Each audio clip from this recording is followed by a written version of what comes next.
सोमवार व्रत कथा। एक समय की बात है, किसी नगर में एक साहूकार रहता था। उसके घर में धन की कोई भी कमी नहीं थी, लेकिन उसके कोई संतान नहीं थी। इस कारण वो बहुत ही ज्यादा दुखी रहा करता था। पुत्र प्राप्ति के लिए वह प्रत्येक सोमवार व्रत रखता था और पूरी श्रद्धा के साथ शिव मंदिर जाकर भगवान शिव और पार्वती जी की पूजा करता था। उसकी भक्ति देखकर एक दिन माँ पार्वती प्रसन्न हो गई और भगवान शिव से उस साहूकार की मनोकामना को पूर्ण करने के लिए आग्रह किया। पार्वती की इच्छा को सुनकर भगवान शिव ने कहा, हे पार्वती, इस संसार में हर प्राणी को उसके कर्मों का फल मिलता है। जिसके भाग्य में जो हो उसे भोगना ही पड़ता है।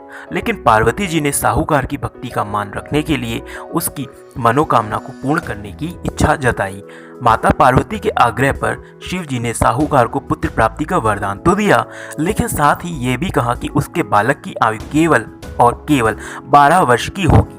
माँ पार्वती और भगवान शिव की बातचीत को साहूकार सुन रहा था। उसे ना तो इस बात की खुशी थी और ना ही कोई दुख था। वो पहले की भांति शिव जी की पूजा करता रहा। कुछ समय के बाद साहूकार के घर एक पुत्र का जन्म हुआ।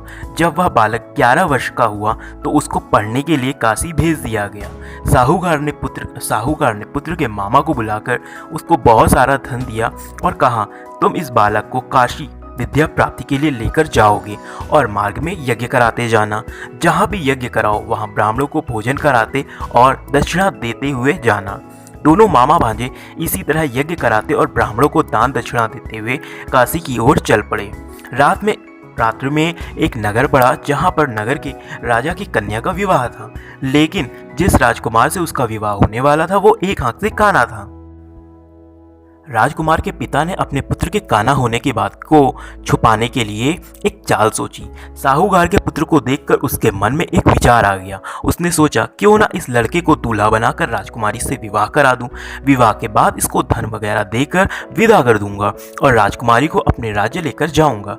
लड़के को दूल्हे के वस्त्र पहनाए गए और राजकुमारी से विवाह करवा दिया गया। लेकिन साहूकार का पुत्र काफी ईमानदार था। उसको यह बात बिल्कुल भी न्याय संगत नहीं प्रतीत हुई। उसने अवसर पाकर राजकुमारी की चुन्नी के पल्ले पर लिख दिया, तुम्हारा विवाह तो मेरे साथ हुआ है, लेकिन जिसके साथ तुमको भेजा जाएगा वो तो एक आंख से काना है। मैं तो काशी पढ़ने के लिए जा रहा हूँ। जब राजकुमारी ने चुन्नी पर लिखी बातें पढ़ी तो उसे अपने माता पिता को यह बातें बता दी। राजा ने अपनी पुत्री को फिर विदा नहीं किया, जिससे बारात वापस लौट गई। दूसरी ओर साहूकार का लड़का और उसका मामा काशी पहुंचे। वहां जाकर उन्होंने यज्ञ किया और जिस दिन लड़के की आयु 12 साल की हुई उसी दिन यज्ञ रखा गया। लड़के ने अपने मामा से कहा, मामा आज मेरी तबीयत कुछ ठीक नहीं लग रही। मामा ने कहा, बेटा तुम अंदर जाकर सो जाओ। शिव जी के वरदान के अनुसार कुछ ही देर में उस बालक के प्राण निकल गए। मृत भांजे को देखकर उसके मामा ने काफी विलाप करना शुरू कर दिया।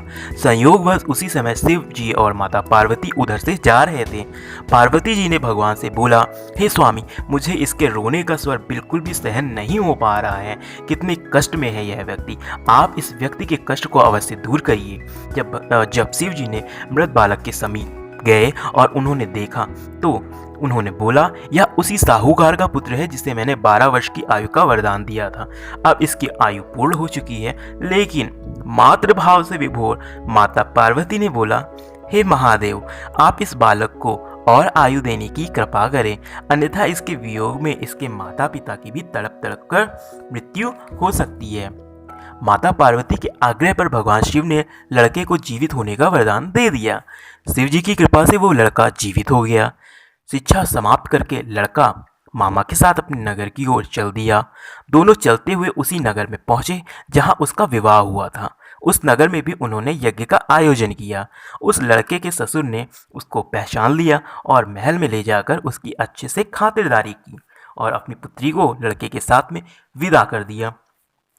उधर साहूकार और उनकी पत्नी भूखे प्यासे रहकर बेटे की प्रतीक्षा कर रहे थे। उन्होंने भी प्रण करके रखा था कि यदि उन्हें अपने बेटे की मृत्यु का समाचार मिला तो वो लोग भी अपने प्राणों को त्याग देंगे। परंतु अपने बेटे के जीवित होने का समाचार प्राप्त करके वो दोनों बेहद प्रसन्न हो गए। उसी रात भगवान शिव ने व्यापारी के स्वप्न में आकर बोला, हे श्रेष्ठी, मैंने तेरे सोमवार के व्रत को करने और व्रत कथा सुनने से प्रसन्न होकर तेरे पुत्र को लंबी आयु प्रदान की है। इसी प्रकार जो कोई भी व्यक्ति सोमवार का व्रत करता है या कथा को सुनता है और पढ़ता है, उसके सभी कष्ट दूर होते हैं और समस्त मनोकामनाएं पूर्ण होती हैं। ओम नमः शिवाय।